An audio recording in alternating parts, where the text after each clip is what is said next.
যে শরীরের বর্ম পরিবেশের যে চ্যাপ্টারটা আছে সেই চ্যাপ্টার থেকে কিছু গুরুত্বপূর্ণ প্রশ্ন উত্তর আমরা আলোচনা করব। তো চলো শুরু করা যাক।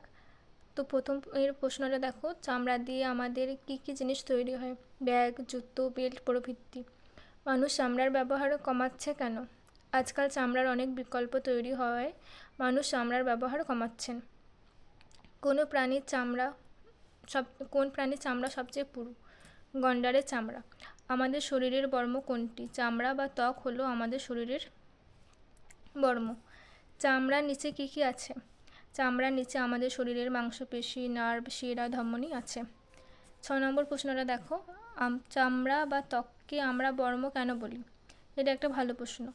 বর্ম যেমন আঘাত থেকে বাঁচায়, তেমনি চামড়া বা ত্বক বাইরের আঘাত ও সূর্যের আলোর অদৃশ্য অতিবেগুনি রশ্মি থেকে আমাদের শরীরকে বাঁচায়। তাই আমরা এই ত্বক যেটা আছে সেটাকে আমরা বর্ম বলবো। শিরা ও ধমনী কেমন? শিরা ও ধমনী দেখতে হচ্ছে নলের মতো। তারপরে দেখো 8 নম্বর, চামড়া আঘাত থেকে না বাঁচালে কি হতো? চামড়া যদি আমাদেরকে আঘাত থেকে না বাঁচাতো তাহলে সামান্য আঘাতেই শরীর থেকে রক্ত পড়তো।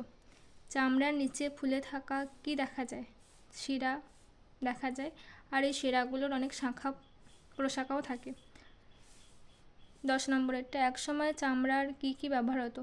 একসময় চামড়া পশুর চামড়া শুকিয়ে তাতে লিখত মানুষ। চামড়ার পোশাক, জুতো এবং জল নিয়ে যেতে চামড়ার ব্যাগ ব্যবহার করত। তারপরে দেখো, মানুষ ধীরে ধীরে চামড়ার ব্যবহার কমিয়ে দিল কেন? একসময় মানুষ বুঝতে পারল চামড়ার জন্য পশুরা মারা পড়ে, বেশি চামড়ার ব্যবহারে পরিবেশ দূষিত হয়, চামড়া কারখানার নোংরা জল নষ্ট হয় এবং হাওয়ায় দুর্গন্ধ ছড়ায়। তাই আস্তে আস্তে মানুষ চামড়ার ব্যবহার কমাতে শুরু করলো। 12টা দেখো, আমাদের শরীরে চামড়া কেমন? আমাদের শরীরের কোনো জায়গায় চামড়া টান টান, কোথাও চামড়া কুচকানো, আবার কোথাও পুরু, আবার কোথাও হচ্ছে পাতলা। তারপরে দেখো, আগে যুদ্ধে চামড়া ব্যবহার কিভাবে করা হতো? অনেকদিন আগেই যুদ্ধে চামড়া ব্যবহার হতো। গন্ডারের চামড়া দিয়ে ঢাল, পোশাক বানানো হতো। এই পোশাক পরে যুদ্ধ করলে সহজে আঘাত লাগতো না। তারপরে কোনো জায়গা ছড়ে গেলে বা ছিঁড়ে গেলে কি হতে পারে? কোনো জায়গা যদি ছিঁড়ে যায় তাহলে ত্বকে আঘাত লাগলে রোগের জীবাণু সেখান থেকে প্রবেশ করতে পারবে। যেমন তোমরা শুনে থাকবে টিটেনাস হয়, কেটে যাওয়া, ছেড়ে যাওয়া থেকেই হয়। তারপরে দেখো, ত্বক কোথায় পাতলা, কোথায় পুরু? এই অংশটারও প্রশ্ন উত্তর এখানে দেওয়া রয়েছে, সেগুলো শুনে নাও একবার। শিরাগুলো কোথায় দেখা যায়?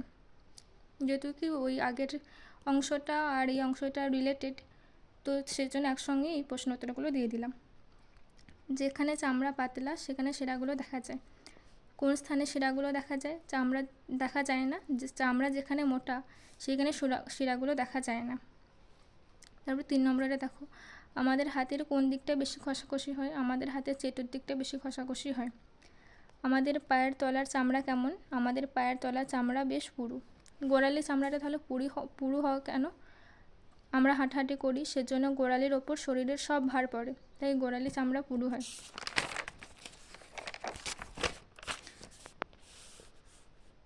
তারপরে দেখো, কোথাকার চামড়া কতটা পুরু হয় কিভাবে বোঝা যাবে? 2 আঙুল দিয়ে যদি চামড়া ধরে টেনে দেখা যায় তাহলে শরীরের কোথাকার চামড়া কতটা পুরু সেটা বোঝা যাবে। এখানে দেখবে গল্পের তো মতো করে দেওয়া আছে ওই প্যারাগুলো, তো সেখানে দেওয়া আছে সুজন 2 আঙুল দিয়ে কি ধরলো? সুজন 2 আঙুল দিয়ে রফিকের হাতের চামড়া ধরলো। হাতের চেটোর দিকে ত্বক কেমন? হাতের চেটোর দিকে ত্বক বেশ মোটা। আগেই দেখলে যে ঘষাঘষি হয়, সেজন্যই ত্বকটা মোটা হয়। ঠিক আছে, আজকে এই অবধি। এরপরে দেখবে তোমাদের যে শেষের দিকে যে বক্স করে করে করা আছে, ওই বক্সের প্রশ্ন উত্তরগুলো যদি তোমরা চাও তাহলে কমেন্টে বলবে, আমি আবার ওটার জন্য ভিডিও নিয়ে আসবো। আর এই প্রশ্ন উত্তরগুলো শুধু দেখে রেখে দেবে না, খাতায় লিখে নেবে একবার করে, তাহলে ভালো হবে। আর ভিডিওটি ভালো লাগলে অবশ্যই লাইক করবে, কমেন্ট করবে, বন্ধুদের সাথে শেয়ার করবে।